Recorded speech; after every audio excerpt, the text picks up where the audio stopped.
kasar, Allah itu tukang ngancem.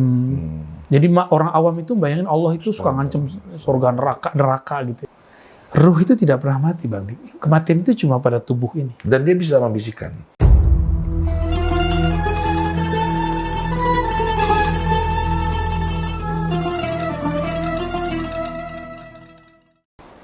Astagfirullahaladzim, astagfirullahaladzim, astagfirullahaladzim. Bismillahirrahmanirrahim. Assalamualaikum warahmatullahi wabarakatuh. Assalamualaikum. Segala puji bagi Allah, Tuhan semesta alam. Beliaulah yang memiliki nama-nama yang indah. Masya Allah, maha memelihara, maha menyembuhkan, maha melindungi, maha membangkitkan, dan maha juga mematikan. Buya, coba sedikit Buya tentang nama yang indah ini. Apa komen Buya? Maha menghidupkan, maha mematikan. Itu indah, Bang Dik. Ya. Baik, Bang Dik ini memang sudah sampai kepada seni yang abstrak. Ya. Betul, Bang Dik. Mematikan itu adalah satu kata yang sering kita baca sebelum tidur. Dan semua kita meminta itu. Bismikallahumma ahya wa amut. Di riwayat Bukhari yang lain, Bismikallahumma amutu wa ahya. Dengan nama Engkau ya Allah, aku hendak mati. Aku hendak hidup. Mati di situ artinya tidur. Dan tidur itu adalah saat di mana kita bermimpi yang indah, bisa istirahat. Dan sangat indah sekali. Jika tidur adalah sesuatu yang diharapkan oleh tubuh, maka mati adalah sesuatu yang diharapkan oleh ruh. Jadi betul-betul sangat indah, Bang. Masya Allah, setiap hari kita tidur. Jangan-jangan itu kita latihan untuk mati. Tidur yang begitu panjang. Salam serta salawat kita panjatkan kepada Nabi besar kita, Nabi Muhammad SAW, beserta keluarganya dan para sahabatnya, yang mengajari kita agar senantiasa kita sadar, yang hidup pasti kelak akan mati. Dan saya ingin berterima kasih nih atas nama channel Rumi Cafe Jakarta. Baju ini terasa begitu indah. Ini seperti kanvas putih yang ketika saya datang ke seorang guru, saya akan digambar. Tapi bukan dengan pena, warna-warni, tapi dengan ilmu ilahi yang begitu bercahaya. Mudah-mudahan ini cahayanya di atas cahaya ya. Saya tidak sendiri. Tadi sudah ada penjelasan dari guru saya, sahabat saya, Buya Ar-Razi Azim. Kita akan membahas tentang penyakit akhir zaman.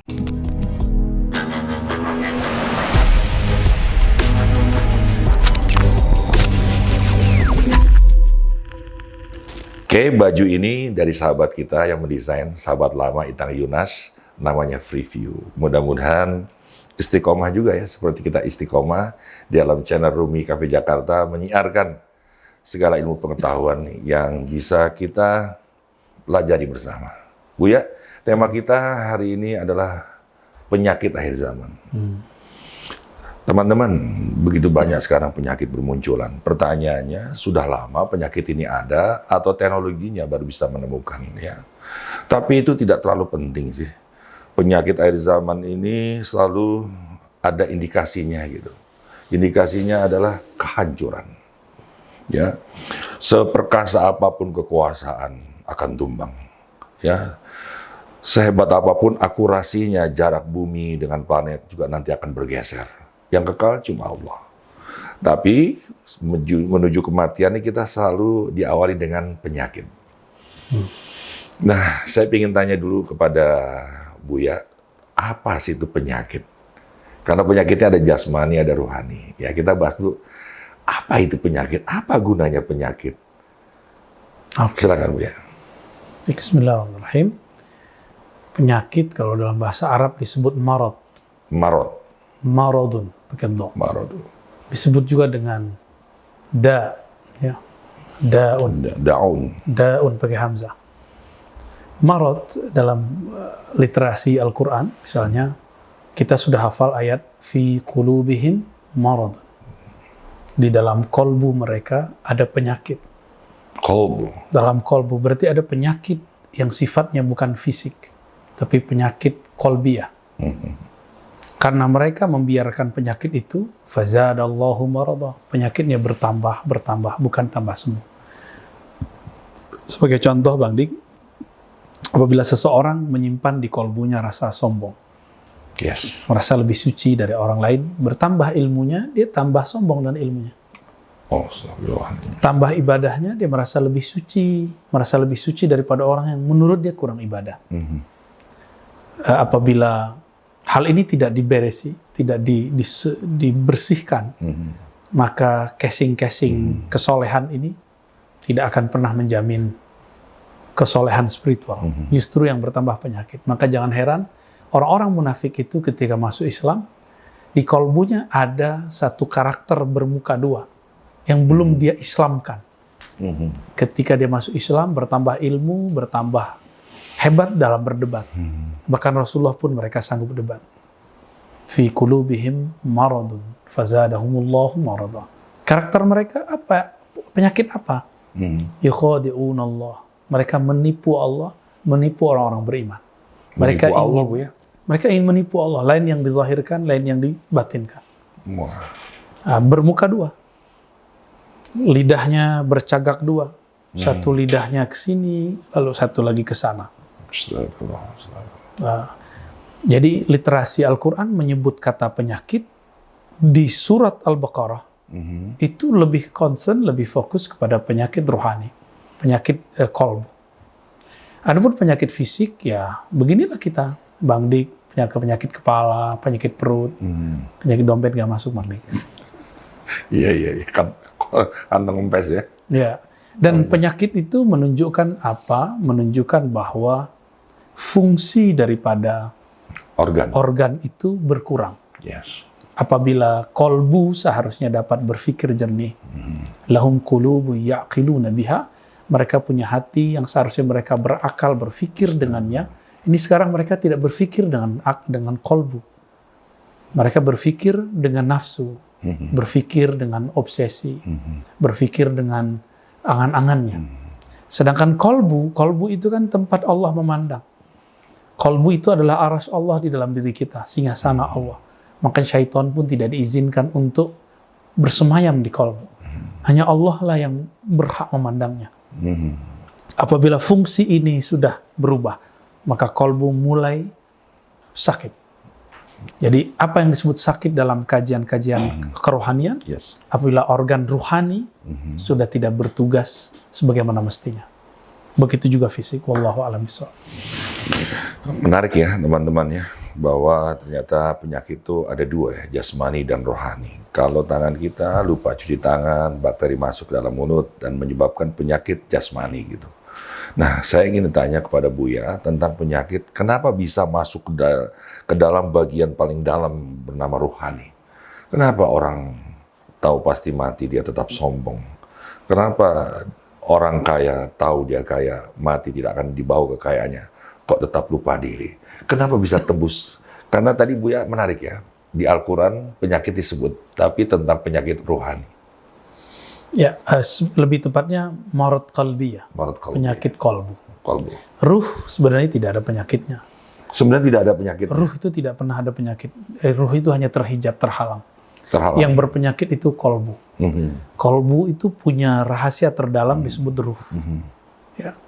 Jadi kalau ruh sebenarnya tidak ada penyakit, dia cuma terhalang oleh penyakit itu. Terhalang oleh penyakit itu. Nah, maka kalau kolbu ini bersih, sehat dari penyakit kolbu. Apa yang menyebabkan terhalangnya, Buya? Yang menyebabkan penghalangnya itu sederhana aja. Ketika kita tidak melatih, Bang Dik ini jika tidak olahraga, tidak latihan, seperti tadi, tidak menjaga apa yang dia konsumsi, maka dia akan keluar dari tugasnya. Bang Dik kalau tidak jalan kaki sehari setengah jam, maka lama-lama sakit jantung. Begitu juga kolbu, jika tidak diajak berjalan berzikir. Jadi zikrul qalb, zikrullah yang ada di kolbu jika tidak dilatihkan tiap hari, tunggu saja, nggak nyampe 30 hari, kolbu akan langsung berpenyakit, penyakit kolbu. Ini kita analog saja semuanya. Ya. Badan kita tidak gerakkan, dia kaku. Inilah yang membuat kolbu manusia kaku. Kolbu yang keras, summa qasat qulubuhum. Ya. Lalu kolbu menjadi kesat. Menjadi kaku. Kenapa? Karena dia tidak diaktifkan. Maka mulai hari ini, cobalah Jika ingin menyehatkan kolbu, ajak dia bergerak. Tapi gerak kolbu bukanlah jalan-jalan ke tempat rekreasi. Cukup di atas sajadah, sebelum tidur, bangun tidur, sebelum sholat, di dalam sholat, setelah sederhana aja. Kolbu tempat Allah memandang, maka rasakanlah pandangan kasih sayangnya. Maka kolbu akan terasa lembut, akan terasa dielus oleh Allah Subhanahu wa Ta'ala. Cuma sayang, kita ini kebanyakan membayangkan Allah kasar, Allah itu tukang ngancem. Jadi orang awam itu bayangin Allah itu suka ngancem surga neraka gitu ya. Kamu nggak sholat, terdisiksa sama Allah. Jadi anak-anak kita sudah punya memori bahwa Allah itu ganas, Allah itu kejam. Kita punya kesalahan, kita punya dosa, telah membuat persepsi anak-anak kita, generasi muda hari ini, tentang Allah itu berbeda. Ya. Di Quran, Allah jarang sekali menyebut dirinya menyiksa, pengancam. Lebih sering Rahman, Rahim, kasih, sayang. Kenapa mata ini jelas melihat, tapi kok buta? Sebanyak itu ayat menyebut Ar-Rahman, Rahim. 113 surat menyebutkan Bismillahirrahmanirrahim. Ditambah dengan satu surat lagi di dalam Al-Quran, jadi 114. Apakah mata ini tidak punya? Seperti Bang Dik sudah pakai kacamata, masih bisa melihat. Ya kira-kira begitu Bang Dik. Wallahu a'lam bishawab. Ya Buya, mungkin juga pemirsa channel dari Rumi Cafe Jakarta ingin bertanya ya, apa bedanya penyakit yang ini merupakan hukuman dari Allah atau merupakan ini kasih sayang dari Allah? Kita ini sulit membedakannya Buya. Gimana Buya? Oke. Penyakit itu kasih sayang atau hukuman? Ya, terserah hamba. Ana dhanni abdi.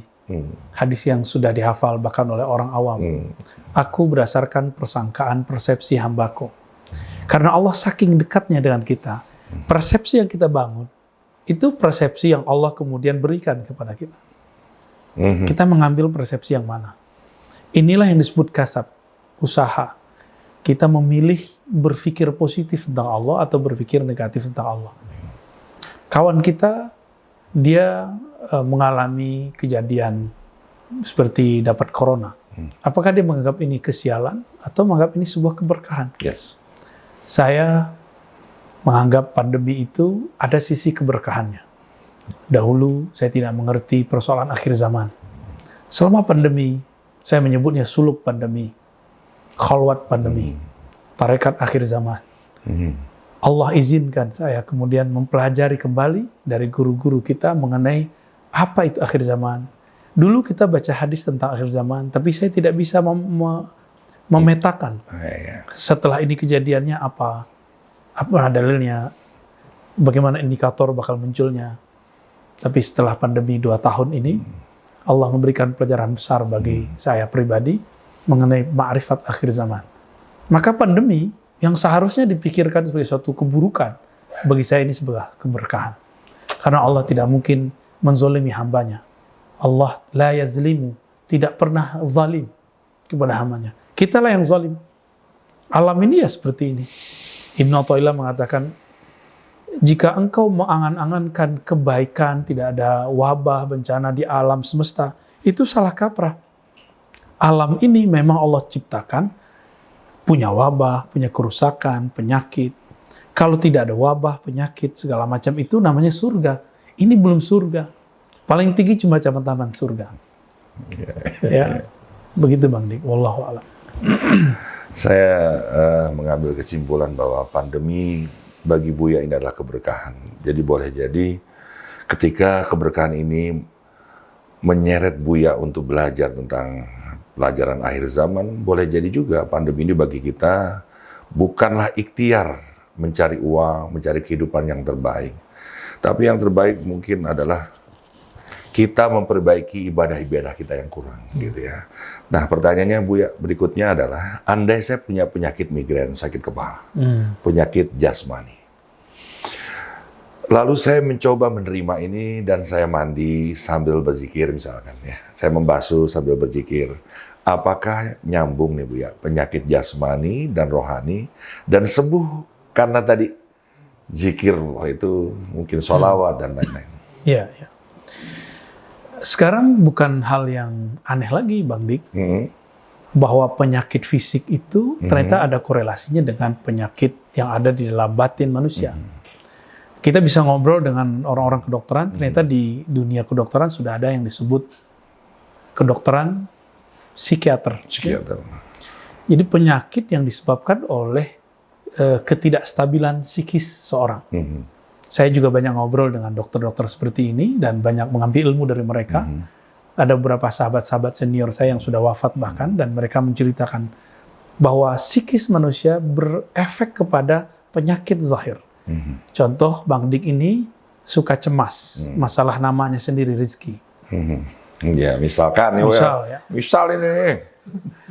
Maka nanti Bang Dik ini akan mengalami penyakit sejenis penyakit yang berkaitan dengan nafas, sesak napas, asma. Ini saya tidak menuduh teman-teman yang asma berarti punya was-was masalah rezeki ya. Ini cuma contoh hasil obrolan kita dengan mereka. Tapi begitu obrolannya. Itu hakiki. Coba kita bisa konfirmasi, Bang Dik pasti punya teman banyak. Logika juga sih ya. Orang yang takut akan kehidupan, bagaimana masa depannya, lama-lama nafasnya seperti terhimpit. Akhirnya penyakitnya jenisnya pernapasan. Ya. Astagfirullahaladzim. Orang cemas, coba lihat. Kita kalau cemas, kita tersengal-sengal. Gitu. Padahal Allah itu memberi ruang untuk paru-paru agar kita bernafas lebih dalam. Bang Dik kalau lagi marah, supaya marahnya tidak keluar, bernafaslah yang dalam. Maka coba lihat ada orang-orang yang tidak berlatih nafas.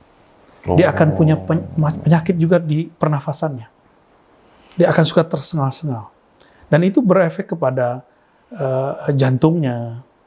Maka kita melihat orang-orang yang emosinya labil, jantungnya tidak beres. Buya izin, Buya. Ada Buya marah nih sama saya. Buya kan tarik nafas. Kalau saya kan tarik nafas. Ya, Buya pasti kan ada zikirullah yang keluar. Boleh mohon izin Buya dicontohkan. Sebenarnya zikir itu kan ada yang berbunyi. Ya sekarang dikencengin volumenya. Ya. Bunyi dari nafas kita itu sebenarnya adalah zikirnya nafas. Bang Dik coba nafasnya kencang. Buang. Coba kalau ditulis itu seperti apa? Ketika naik, kalau ditulis hurufnya apa?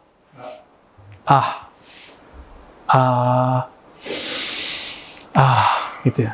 Kalau ketika keluar,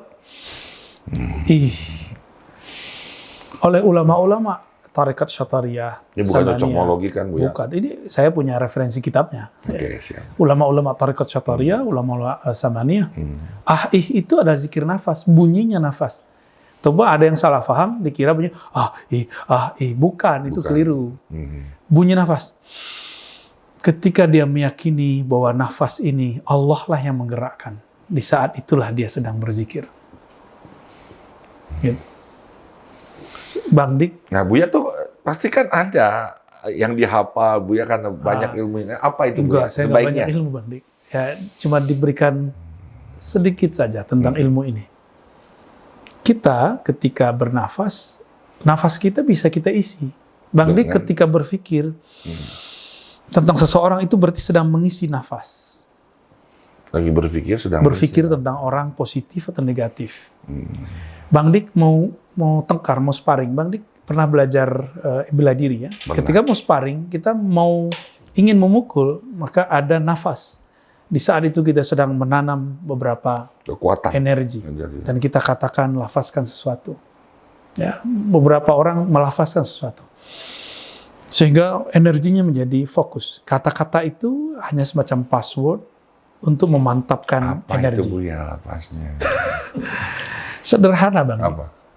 Katakan kul huwallahu ahad. Huwallah.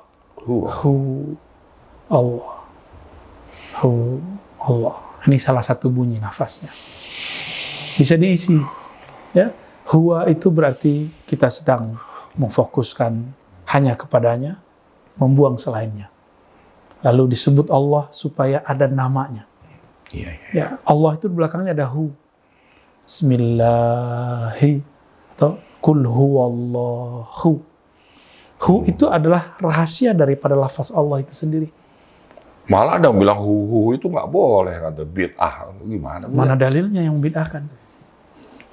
Wah, Ini dalilnya bener. bahwa hu itu Jangan main zikrullah. begitu dong, itu kan nama Allah ternyata main hu bid'ah. Itu dalilnya, Bang. Dalil itu sedekat kita. Cuma karena sudah sangat dekat kita lupa.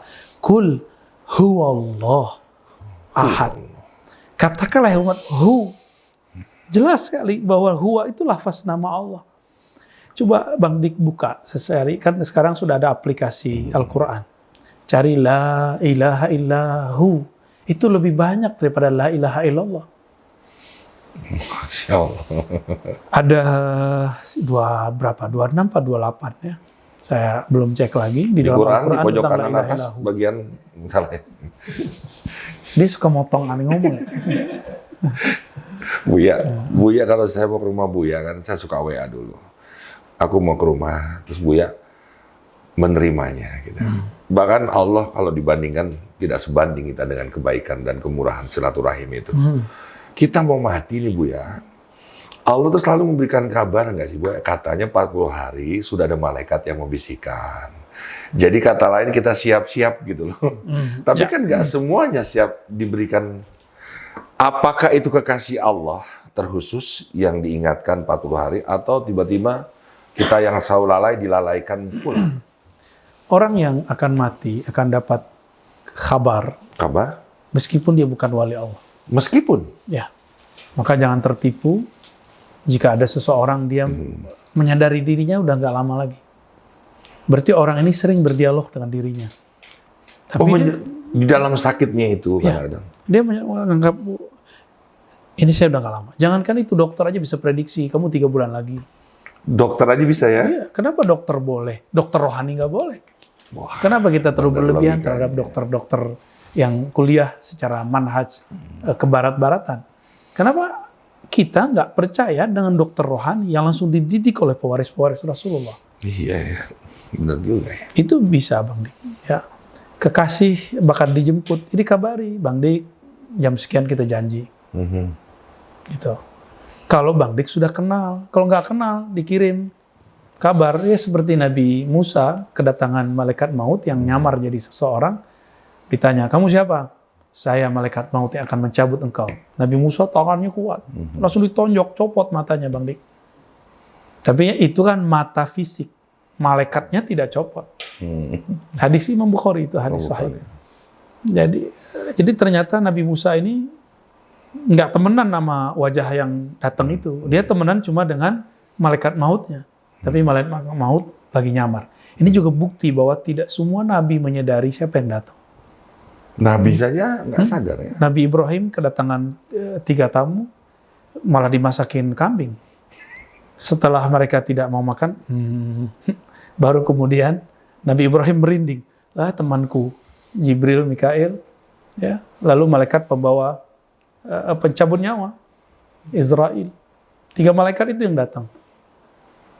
Coba kalau malaikat mau datang dengan wujud aslinya, kita belum lihat aja udah pingsan, Bang. Setiap hari malaikat maut itu memperhatikan kita dan memberi kabar, kamu sekian lama lagi, maka dikirimlah uban, dikirimlah penyakit, dikirimlah kelelahan. Maka supaya kita ini tidak cepat-cepat dipanggil dan mendadak, inna li'ainika alaika hakun, matamu punya hak, badanmu punya hak. Jangan terlalu memproses diri kita. Ya. Kalau Buya mengatakan indikasinya tadi uban ya, saya gimana kabarnya nih? Saya pernah menyampaikan Bang Dik, ini ada di dalam kitab Imam Tobari, Tafsir Tobari. Imam Tobari itu meriwayatkan satu dialog unik antara malaikat maut dan Allah. Apa kata malaikat maut? Ya Rob, aku tidak berani, mukaku mau ditaruh di mana? Jika semua makhluk tahu, akulah yang mencabut nyawa mereka. Mereka akan benci kepada aku. Mereka akan lari dariku. Jadi malaikat maut itu pernah baper, Bang. Jadi aliran baperiah ini memang sudah ada lama ya. Lalu Allah menjawab, tenang ya, kalau bahasa kita gitu, tenang ente malaikat maut, Israel. Nanti aku kirim tentara-tentara yang nanti kalau engkau mencabut nyawa mereka, mereka mengira tentara itulah yang membunuh, bukan engkau yang membunuh. Lalu apa ya tentaranya? Tentaraku ya Allah. Ini malaikat Israel itu nggak punya tentara berbintang 4, enggak. Ya, songong-songong kayak Bang Dik itu nggak ada. Nggak, tentara dia apa? Penyakit. Uban itu tentaranya malaikat maut. Masalah-masalah, ketakutan-ketakutan. Itu semua adalah tentara malaikat maut. Dan itu tentara yang lebih dahsyat. Rasa takut itu lebih hebat daripada 1000 tentara. Ya. Orang kena penyakit banyak, tapi kalau dia nggak punya rasa takut, itu malaikat maut juga belum berani dekat. Wah, belum bisa diapa-apain nih. Ya. Jadi,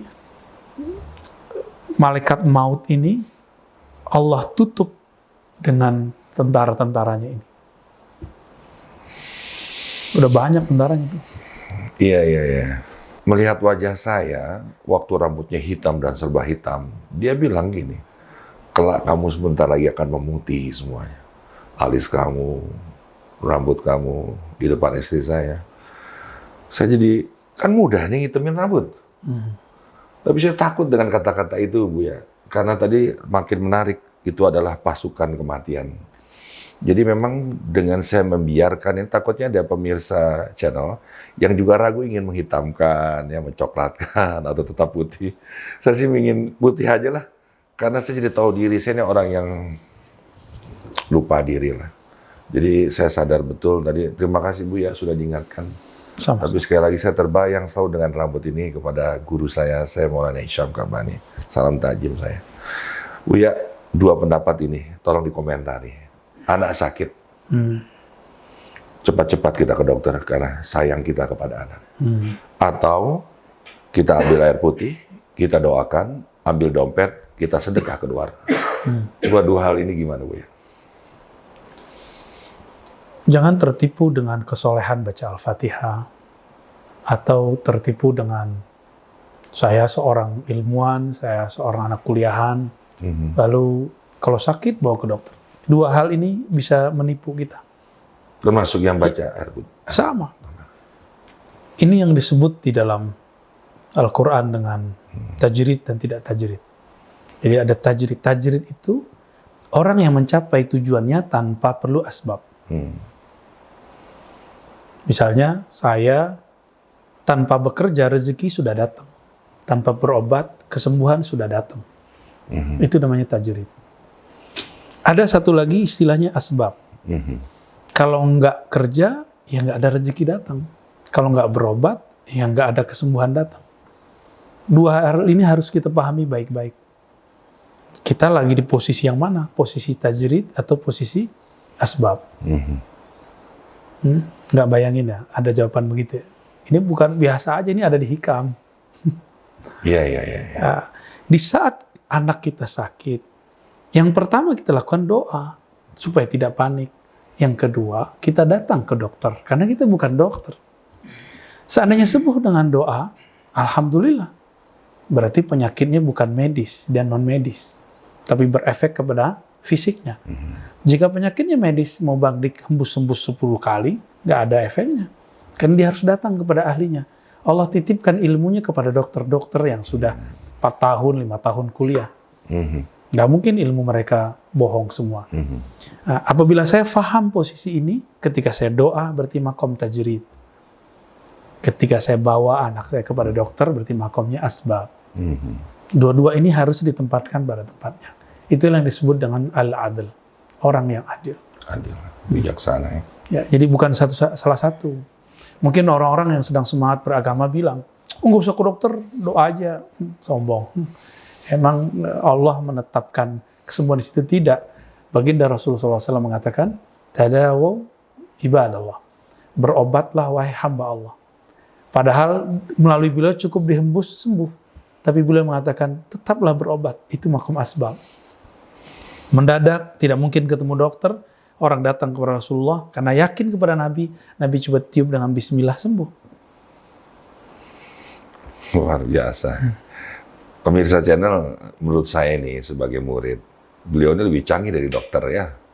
Karena kalau saya datang ke dokter, dokter nanya, sakitnya apa? Kenapa sebelumnya? Saya jelasin semua. Lu datang ke Buya, ente lagi begini ya. Tuh belum apa-apa, saya udah ngomong udah dibilang. Buya, apa ya? Penyakit Buya. Kita tahu kan rukun iman tuh ada 6 ya. Iman pada Allah, malaikat, kitab, Rasul, hari kiamat, qada dan qadar. Ini banyak orang yang menolak tentang takdirnya. Dia memiliki penyakit misalnya jantung, penyakit yang parah-parah, kanker, tumor, ya dengan alasan takut mati. Pertama tentang tidak menerima qada dan qadar itu Bu ya. Yang pertama itu dulu. Yang kedua jelaskan kita kan hidup sementara ini Bu ya. Mati adalah pertemuan kita selama-lamanya dengan cahaya di atas cahaya Tuhan kita yang kita rindukan. Gimana Bu ya? Satu-satu dulu Bang Dik. Ya satu dulu. Yang pertama dulu tuh. Tentang penyakit. Tentang penerimaan dan penolakan. Okay. Kalau seseorang mengatakan cinta kepada pasangannya, aku terima menikahi, atau aku nikahkan engkau, aku terima menikahi fulana, binti fulan. Ini Buya masih apalah tuh mau latihan buat yang ke depan masalahnya. Tahu aja Bang Dik. Maka saya harus menerima dia apa adanya. Oh, konsep cinta Jika jadi Buya orang cinta, maka dia terima. Dan orang yang cinta itu dia menerima tanpa perlu paksaan. Sebenarnya Bang Dik itu cinta Allah nggak sih? Allah. Kita itu kalau cinta Allah, maka apapun yang dia kehendaki kita terima. Ini yang disebut ridha dengan takdir. Yes. Tapi kalau kita ini berinteraksi dengan Allah, hubungannya transaksional, maka akan banyak kondisi yang sebenarnya salah kita sendiri, tapi kita salahkan Allah Subhanahu Wa Taala. Yes. Kalau masalah takut matinya Buya itu gimana? Padahal kan mati perjumpaan. Sahabat juga nanya begitu. Wahai Rasulullah, kami takut mati semua. Kata Nabi, bukan itu. Seandainya engkau sudah dihambang kematian, engkau tidak takut bertemu, tidak takut menghadapi mati. Karena di balik kematian ada pertemuan dengan sang kekasih. Nah, kalau sekarang kita kan masih senang hidup. Bang Dik masih senang main-main dengan anak, jadi anak-anaknya boneka, cubit-cubit. Ya, saya tahu Bang Dik begitu kerjanya sama anak.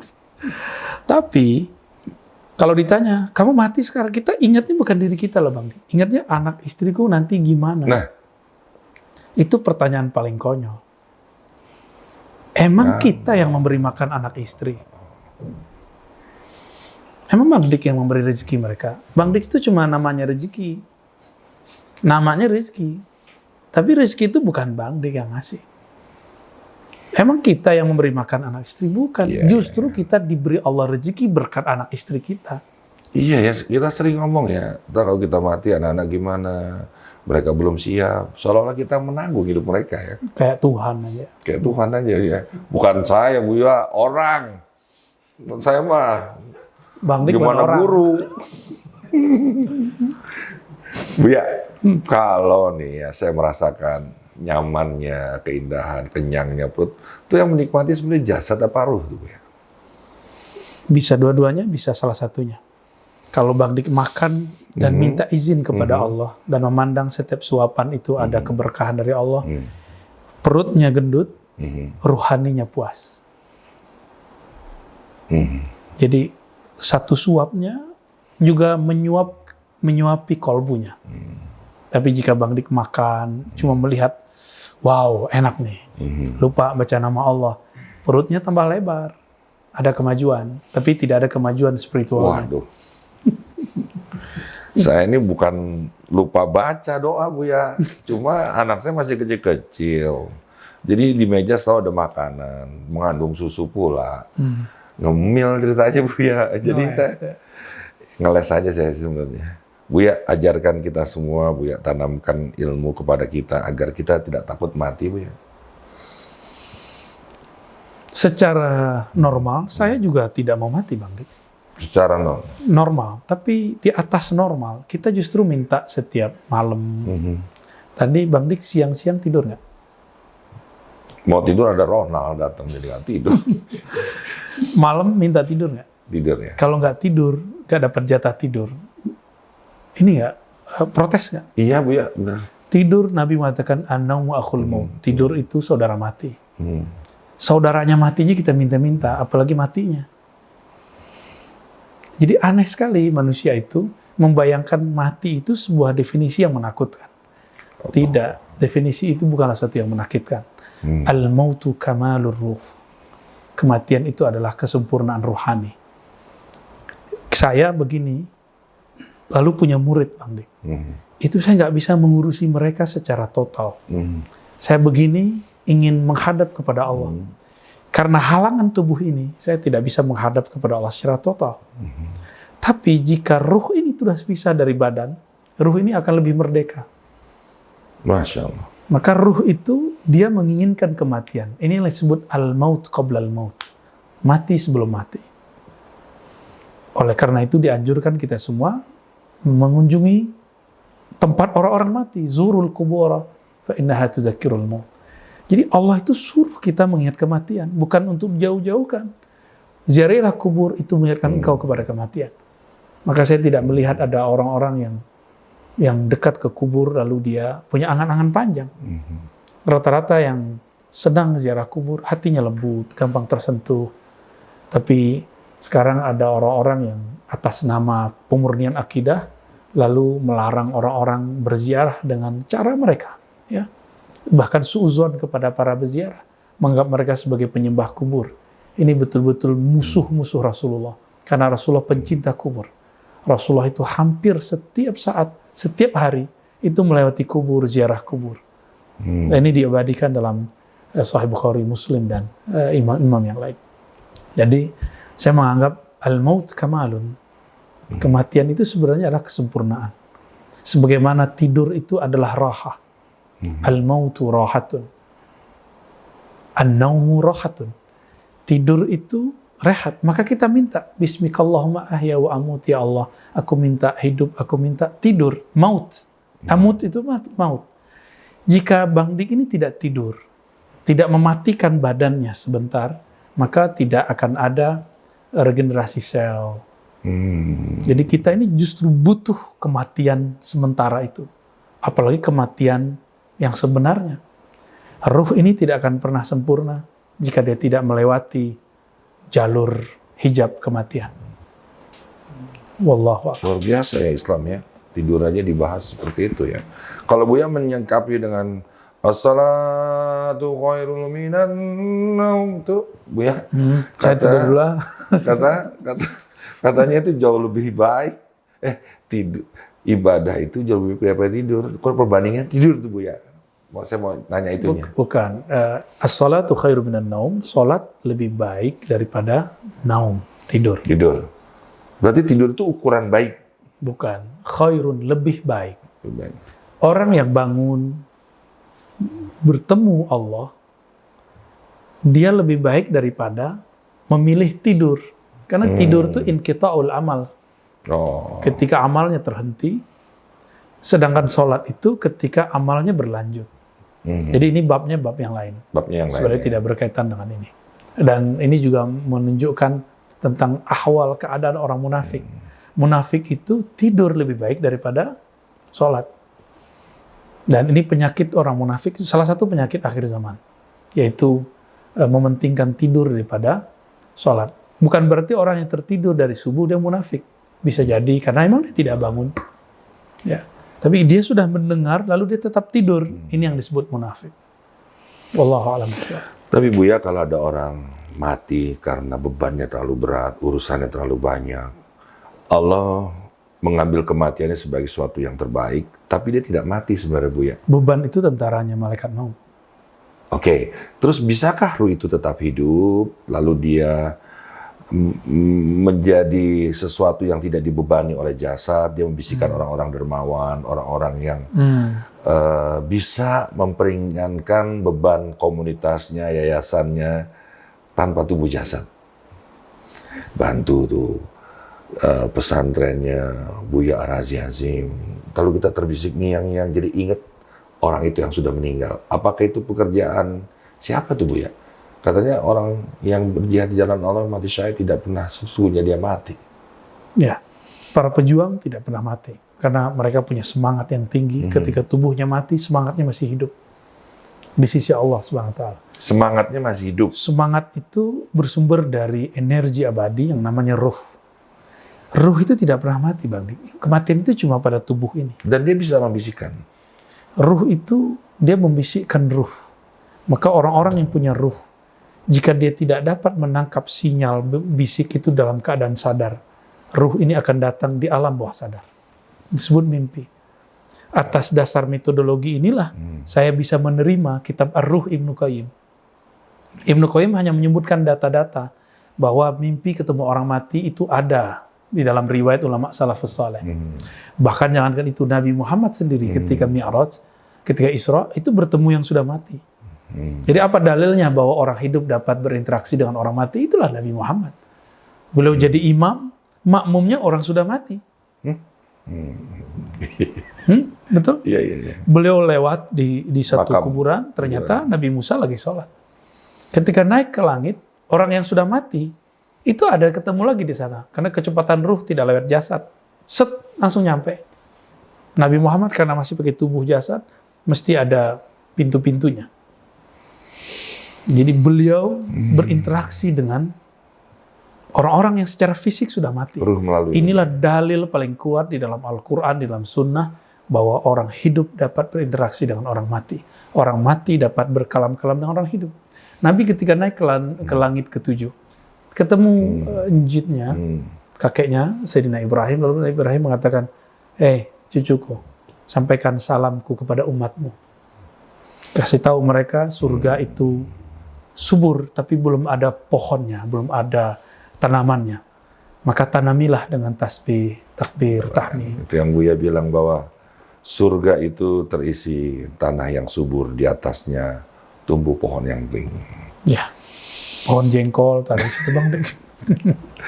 Pemirsa, takut mati kan? Jujur lah ya, pasti takut mati. Ini kita korban nih sebenarnya. Korban takut mati. Karena di khutbah-khutbah, di ceramah-ceramah, banyak nih, mohon izin, Ustadz-Ustadz bilang, ente bisa masuk neraka ntar. Ini Ustadz atau panitia surga dan neraka, saya juga nggak tahu nih. Buya, terhadap guru-guru kita yang selalu menjual surga dan neraka, ini gimana Buya? Ya, engkau adalah produk dari guru-gurumu sebelumnya. Jadi untuk bab ini jangan berguru kepada orang-orang yang tidak mengerti. Kalau bab fikih, belajar fikih saja sama dia. Hukum Islam. Jangan belajar bab akhir zaman. Jangan belajar bab akhirat. Itu bab yang berbeda. Imam Ahmad bin Hanbali dulu pernah melarang anak-anaknya ngaji kepada Imam Al-Haris Al-Muhasibi. Karena dia mengadu konsep berpikir ahli hadis dengan ahli kolbu, ahli akhir zaman. Tapi ketika dia boleh kita sebut buntu menemui jalan buntu. Ya, maka Imam Ahmad justru mengatakan, datanglah kepada Al-Haris Muhasibi. Kajian-kajian yang melembutkan hati, mengingatkan diri kita kepada hari akhirat. Itu perkataan Imam Ahmad atau kamakal ya. Maka bagi saya di masa-masa seperti ini kita harus pintar-pintar mencari guru. Al-isnad minad din, berguru bagian dari agama. Siapa gurumu nanti akan mempengaruhi karaktermu dalam beragama. Agama itu satu, tapi cara beragama beda-beda. Tergantung gurunya Bang Dik siapa. Guru itu orang yang Bang Dik kalau dia berkalam Bang Dik dengarkan. Kalau dia memerintah Bang Dik jawab. Bang Dik labbaik. Ya Buya lah. Ini saya bukan menyebut itu. Jadi kalau orang nanya siapa yang disebut guru, orang yang ketika dia memerintah kita patuh. Buya, ini dengar dulu muridnya mau ngomong. Saya ini di Instagram, wah dihabisi itu. Ketika saya masukin foto Jakarta Arab dengan 7 bidadari mandi. Ya, itu kisah legenda. Saya sama sekali tidak melihat foto-foto telahnya, tapi saya melihat kearifan cerita lokal yang sudah habis oleh cergam-cergam dari Jepang. Ini gitu ya. Manga. Oh, saya diemin yang udah kritikan, udah ribuan dia. Tiba-tiba beliau datang. Hapus Bang Dik, ya udah saya hapus. Nggak ada cerita lagi. Ya kan, pakai ditanya, Bu ya, ini muridnya. Ya, jadi siapa gurunya?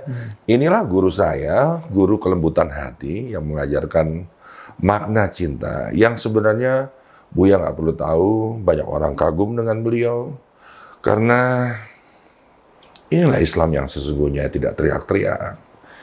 Dia adalah bahasa rasa yang bermuaranya semuanya kepada kerinduan kepada Allah Subhanahu wa taala. Ini di titik terakhir nih Buya, ada pertanyaan. Para sufi ini menghadapi kematian, dia menganggap adalah hari rayanya. Kapankah seorang hamba merayakan hari raya, berpesta pora di hadapan Tuhannya? Dialah orang yang sudah dijemput yang bernama kematian. Silakan Buya dibahas soal itu. 2000 Buya juga itu. Sebelum sampai ke sana, berarti ada orang yang menganggap kematian itu menakutkan, seperti Bang Dik tanyakan di awal. Yeah. Hal ini sebenarnya penyakit lama yang menghalangi kesempurnaan rohani seseorang. Nabi menyebutnya al-wahan. Wahan, bukan wuhan, itu cocok logi.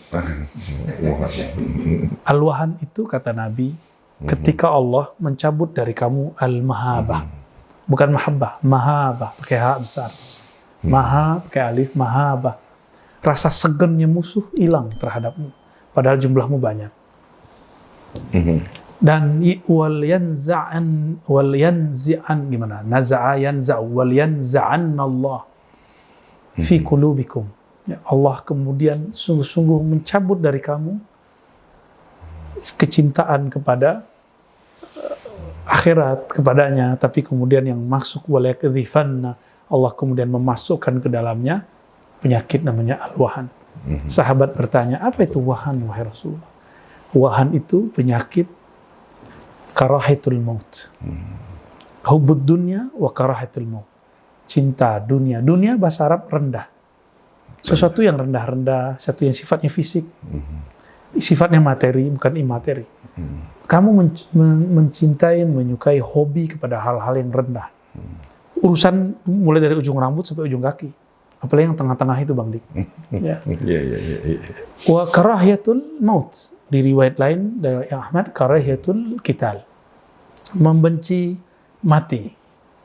Membenci qital, perjuangan.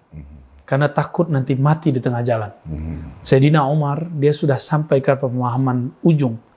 Orang mati dalam berjuang, mau di tengah medan perperangan, ataupun sedang berjuang di atas kasur.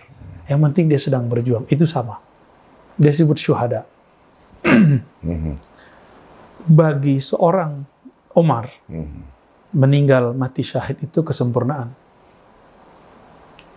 Sayyidina Utsman, Sayyidina Ali, semua sahabat-sahabat itu selalu mengatakan mati syahid itu sesuatu yang mereka rindu-rindukan. Ini makhluk apa ini yang mengharapkan mati di jalan Allah?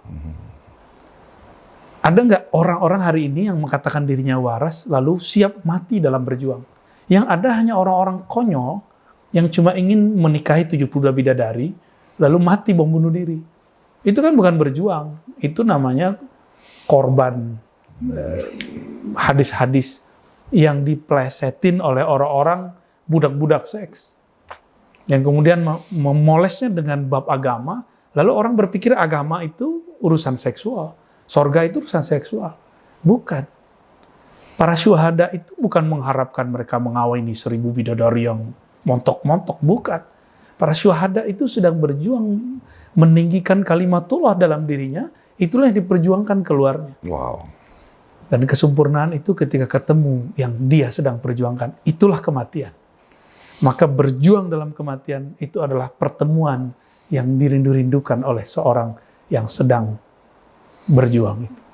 Saya berdoa, semoga kita mencapai kematian tertinggi itu, kematian dalam berjuang. Bersaksi, menyaksikan kehebatan Allah Subhanahu wa taala. Tapi jangan segera dulu Bang Dik. Perjalanan ini masih panjang. Ya, kita berdoa semoga Allah panjangkan umur kita dalam sehat dan kita berjuang sampai akhir zaman. Insya Allah. Amin, amin ya rabbal alamin. Tapi jangan habis dulu dong. Bola kan 2 kali 45 menit, 90 ada babak tambahan. Sementara di dunia ini hidup kita mempersiapkan harta benda, rumah dan lain-lainnya. Menghadapi keabadian ini Bu ya. Ini benar terakhir lah. Babak perpanjangan waktu. Apa? Aku nggak ngerti. Pertanyaan begini. Hidup di dunia kan sementara Bu ya. Makanya kita siapkan rumah, ya, mobil, kendaraan, pekerjaan, dan kehidupan. Kalau menuju keabadian, Bu ya, apa yang kita persiapkan? Kenapa di Quran ada lafaz orang berakal? Karena orang berakal itu berpikir visioner. Orang-orang dunia menyebut visioner itu ketika hidup masa tua itu enak, gaji jalan terus, padahal kita rebah-rebahan. Kau rebahan. Itu menurut orang-orang dunia, ahlu dunia, disebut dengan abna'ud dunia, pencinta-pencinta dunia. Kita tidak boleh munafik, kita butuh itu semua. Tapi kebutuhan kita terhadap alam yang lebih panjang itu abadi, itu lebih jelas.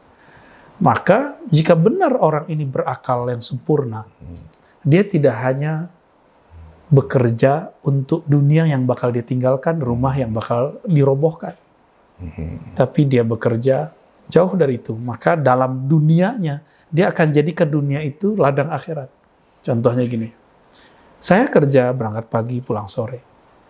Dalam dunia kerja itu, berangkat pagi, pulang sore. bahkan Subuh, saya Bu ya. pagi pulang pagi lagi. Pulang subuh Ini lagi. contoh, Bang Dik. Contoh. Bang Dik ini serius sekali. Nggak bisa gitu, Bu ya. Berangkat pagi, pulang sore, misal. Atau berangkat pagi, pulang pagi, Bang Toyib. Untuk apa saya kerja begitu? Untuk kekayaan, untuk masa tua, untuk anak-anak. Jika iya, saya akan menghalalkan semua cara.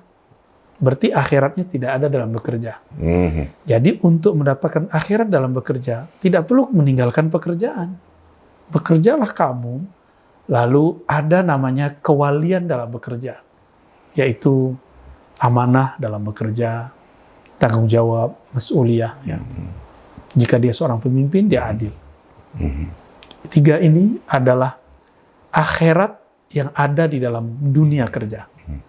Maka orang-orang yang bekerja, bahkan bertani, semuanya, jika ini ada dalam diri mereka, walaupun zahirnya ngetik di kantor, zahirnya macet-macet di jalan, dia sedang bercocok tanam untuk akhirat.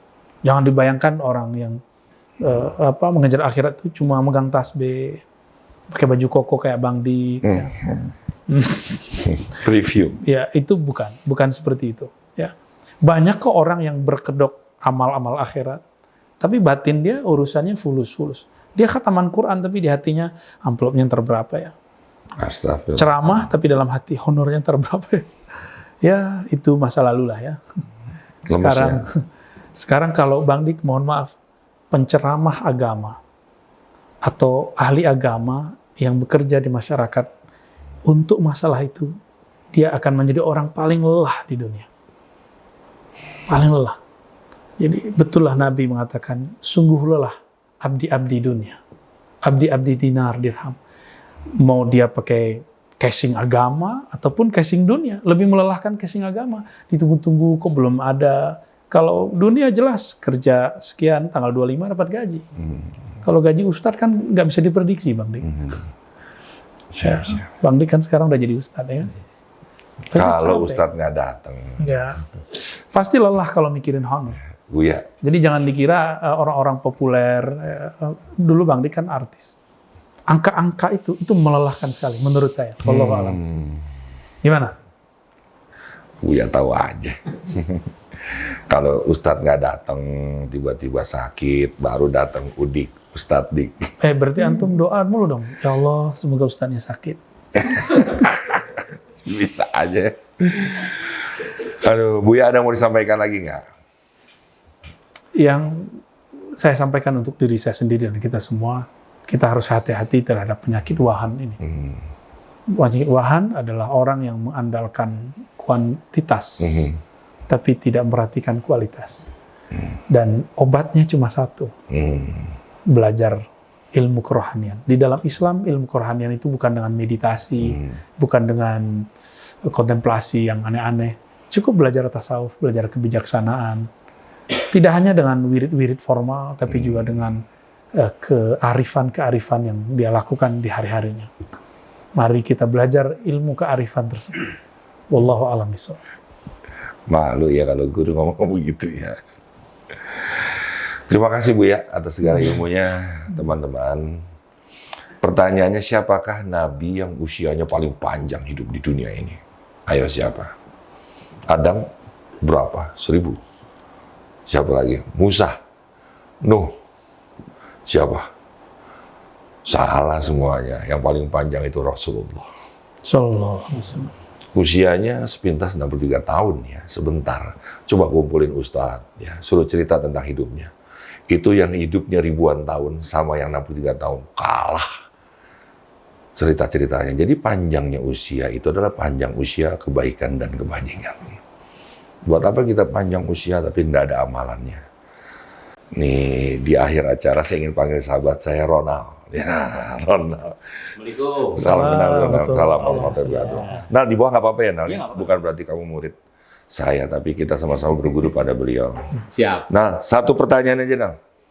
Kepada beliau tentang kematian.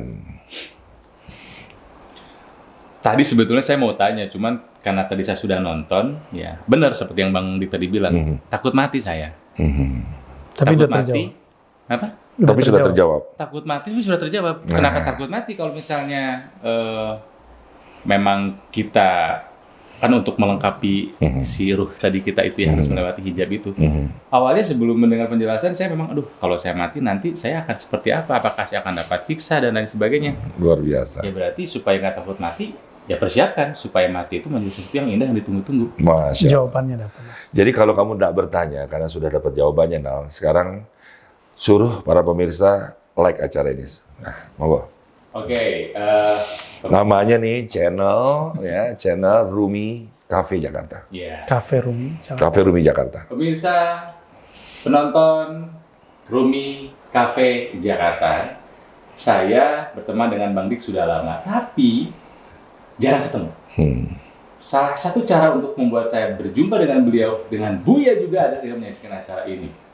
Saya bisa nonton sambil tidur, nggak apa-apa kan Buya? Boleh. Boleh. Yang penting jangan sholat sambil tidur. Iya. Saya dengar di perjalanan, Di mobil ya. di mobil. Saya dengar sebelum tidur biasanya itu nikmat banget ya. Saya kira banyak cara untuk menjadi lebih arif, lebih bijaksana, lebih sehat secara rohani. Salah satunya adalah dengan menyaksikan tayangan seperti ini. Jadi sayang banget kalau teman-teman tidak sampai like, mau komen juga silakan, subscribe juga lebih baik ya. Saya sudah melakukannya, sok atau teman-teman. Terima kasih Ronald. Saya Dik Doang, mewakili seluruh kerabat kerja Rumi Cafe Jakarta yang bertugas saling memaafkan dan saling mendoakan. Wabillahi taufiq wal hidayah. Assalamualaikum warahmatullahi wabarakatuh. Waalaikumsalam.